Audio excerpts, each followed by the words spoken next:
කුමාර මැතිතුමා මේ දවස්වල පැවැත්වෙන ප්‍රාදේශීය සභා ඡන්දේ ඉලක්ක කරගෙන කියනවා ප්‍රාදේශීය සභාවල් වලට පෙරදෙන ප්‍රාදේශීය සභාවල් වලට පෙරදුනොත් එයාලගේ පක්ෂ මැවුනොත් මුදල් ලබා දීමේ මේවක් කරනවා කියලා. මම හිතන්නේ එතුමා ඒකත් එතුමා දන්නේ නැහැ. ප්‍රාදේශීය සභාවල් වලට මධ්‍යම රජයේ මුදල් අවශ්‍යයි. හැබැයි ප්‍රාදේශීය සභාවල් වලට ඒ සභාවල් ඒ ආයතනය තුලම මුදල් උපයෝග ගන්නවා. ප්‍රාදේශීය සභාවේ යන ඒ ප්‍රදේශයේ යන නඩු වලින් ඒ මුදල් එනවා. ප්‍රාදේශීය ලේකම් කාර්යාලය හරහා යන ආදායම් වාහනවල වාර්තා වලින් මුදල් එනවා. එතකොට වරිපණම් වලින් මුදල් හම්බ වෙනවා. ඉතින් ප්‍රාදේශීය සභා සතුව මහා ධනස්කන්ධයක් තියෙනවා. ඒ ධනස්කන්ධය පාවිච්චි කරලා ප්‍රාදේශීය සභාවල වලට පුළුවන් මේ තමන්ගේ ප්‍රදේශයේ වැඩ කටයුතු කරගෙන යන්න. ඒකට මේ අමුතුවෙන් මහාණ්ඩුවෙන් සල්ලි දෙන්න ඕනේ නැහැ. ඉතින් මෙහෙම ප්‍රකාශ කරන්නේ නැහැ. දැන් ටිල්වින් සිල්වා කියනවා 70%ක් අපි දිනනවා කියලා. ඉතින් ටියුනින් ගෝයියා ඔහොම කියනවා නම් ඉතින් බය වෙන්න දෙයක් නැහැ නේ සල්ලි දෙන්න පුළුවන් නේ. එතුමාගේ ඒ කතාවෙන්ම ඇතුලේ ගැබ් වෙලා තියෙනවා මෙවර ඔවුන් අන්ත පරාජයකට ලක් වෙනවා කියලා මේ ප්‍රාදේශ සභා ඡන්ද.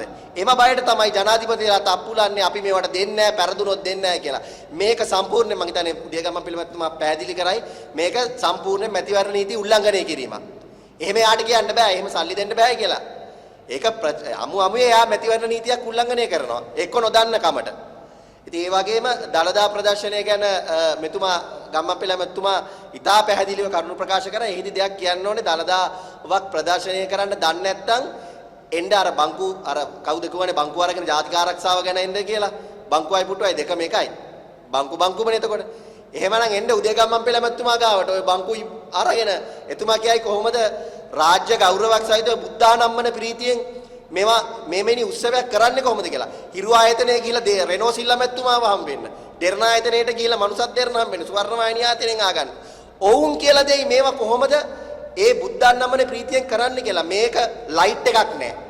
කොඩි ඇලක් නැහැ. මිනිස්සු සීසීකඩ එක්ක යුද හමුදාවල් තුන අරගෙන ඒ හමුදාවල් තුනට දෙන්න තිබුණා ලයින් තුනක් හදාගෙන යන්න. අන්තිමට දළදා ප්‍රදර්ශනයේ නෙමෙයි මිනිස්සු හිටියේ. මිනිස්සු හිටියේ අර වැසිකිලි යන්න පොලිමේ. ඒකයි අපි දැකලා තියෙන දළදා ප්‍රදර්ශනයේ ඉන්නවා කියලා. ඉතින් මේක රටේ ඇත්තටම මේක දේව උදහසට ලක් වෙනවා දෝත් කියලා හිතෙනවා. ජීවිතේ කවදාවත් ඝාතනයක් සිදු වෙලා නැහැ දළදාවක් වදින්න ගිහිල්ලා. දළදාව නරඹන්න කියලා. නමුත් අද දැන් ඝාතන 6යි. තව විශාල සංඛ්‍යාවක් රෝහල් වල සිටිනවා.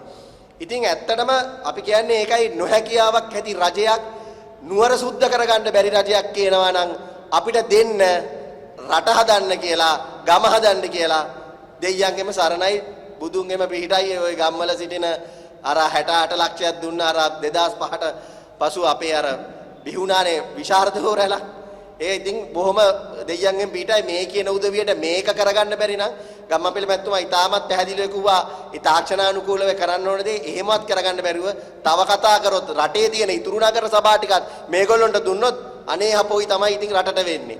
බොහොම ස්තුතියි.